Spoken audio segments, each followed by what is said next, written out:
The reason we're stuck with neoliberalism today, despite its multiple and manifest failures on just about every front, is that we haven't produced a big new political restoration story with which to replace it. And that's our task.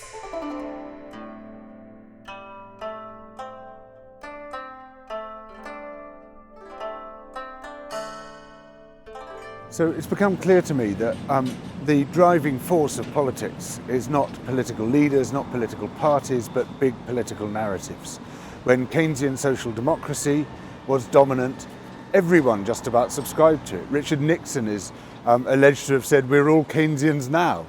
The Republicans, the Democrats, Conservatives, Labour, they were all Keynesian. It became the common sense that everyone subscribed to. It didn't matter what your political heritage was, your history, your colour. You just fell in with the dominant common sense. And then when Keynesianism ran into trouble in the late 1970s and the neoliberals turned up and said, "Hey, we've got the answer. We've got the grand new story." And within a few years, everyone in politics basically became a neoliberal. It didn't matter where you came from. It's the big stories that swing politics. And the reason we're stuck with neoliberalism today, despite its multiple and manifest failures on just about every front, is that we haven't produced a big new political restoration story with which to replace it. And that's our task.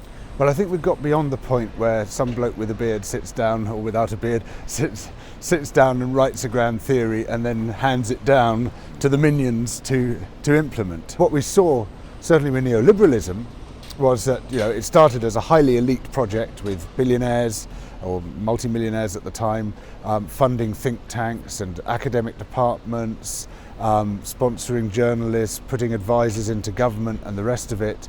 It was a sort of pretty sinister way in which they created a sort of neoliberal international, all very much under the radar. And it remained a fairly elite project as far as its progenitors and its drivers were concerned.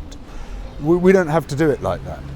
We've got some really exciting new political movements which are ready to adopt big stories to go with the new big organising model, which has become the driving force of a generous, inclusive politics. Almost all political and economic debates at the moment are along one axis. State at one end, market at the other end.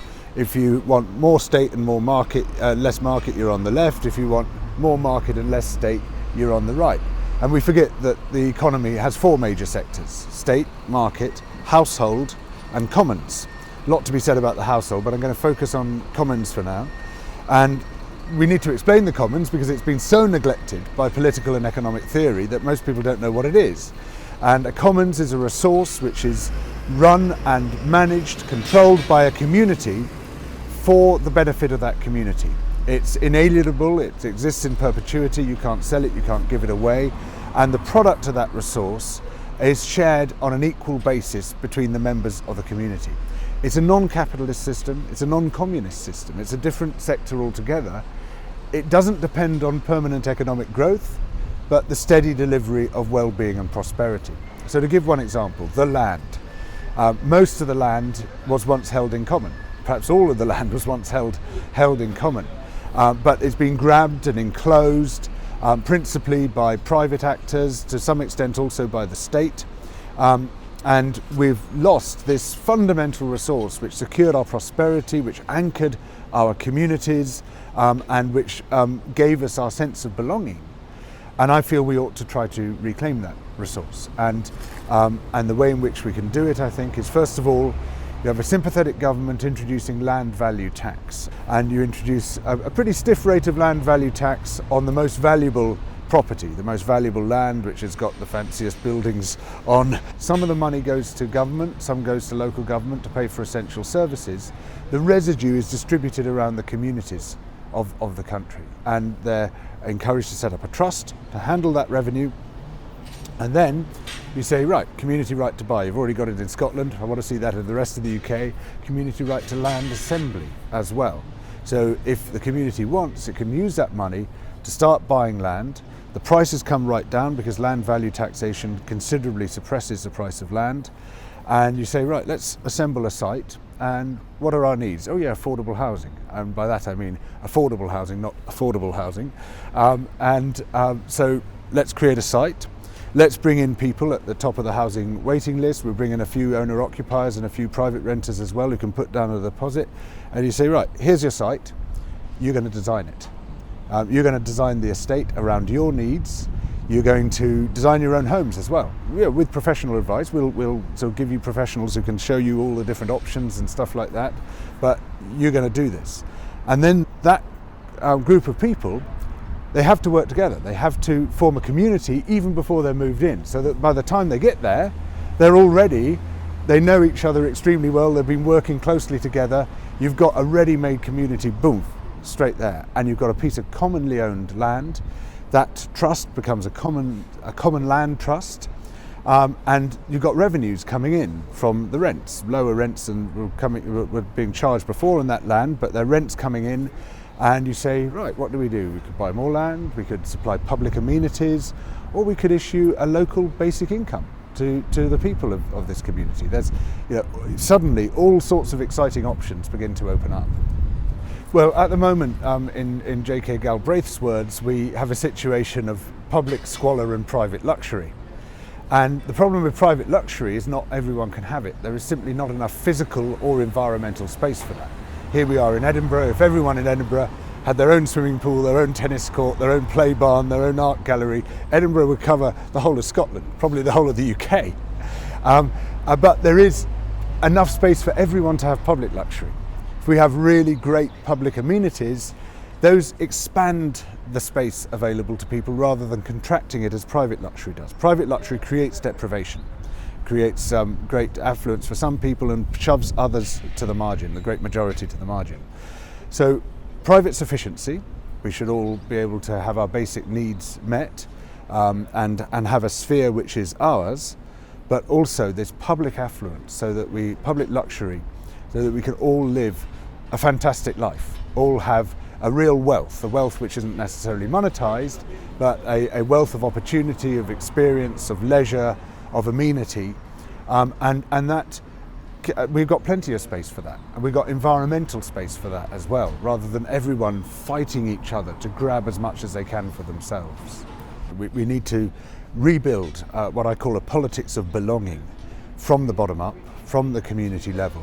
We also need regime change. We need governments which are far more sympathetic to that kind of project, and we need significant reform of the political structure itself. At the moment we have this blunt thing calling itself representative democracy, which allows you to express your opinion once every 5 years, and governments say, well, they voted for me so I can now do whatever I want. And so a whole lot of decisions which weren't envisaged by you when you cast that vote are made without any reference back to the population which apparently endorses those decisions. So it's presumed consent rather than actual consent, and that is simply no way to run a modern nation. It means that we have no fine-grained control over politics. Our political engagement is coarse and diffuse. It also means you can go through your entire life without actually being represented by anyone that you ever voted for, and not being represented in terms of any policy making that you would ever support.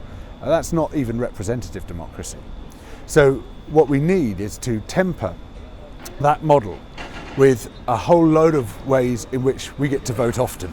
Vote early, vote often, but do it legitimately. And so I'm talking about participatory democracy.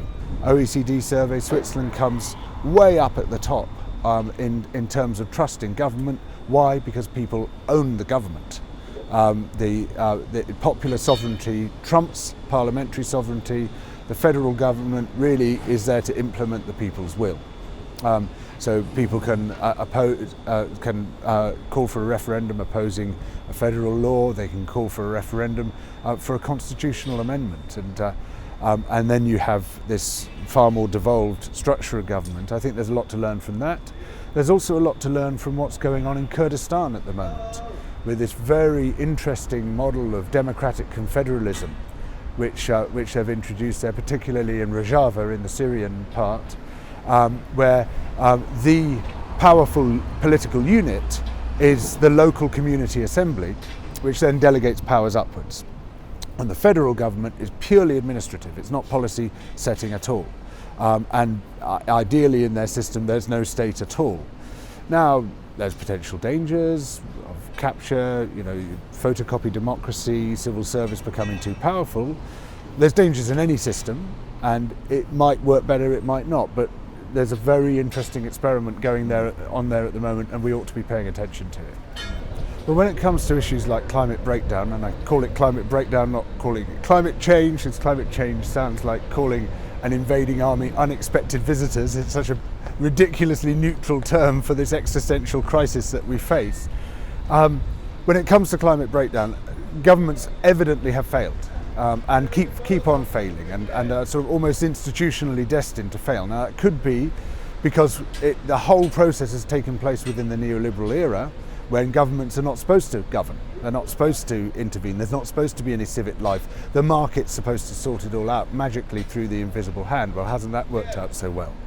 So it could be that empowered governments which recognise their role as governing, which are no longer self-hating states, could actually do something about climate breakdown. It could be that with the sort of shift we could see through the big organising model, with some far more representative and radical governments taking over in a lot of different nations, something could change. But there is a problem of split incentives, that what you might pursue at the national level is often at odds with what's in the interests of everybody at the global level.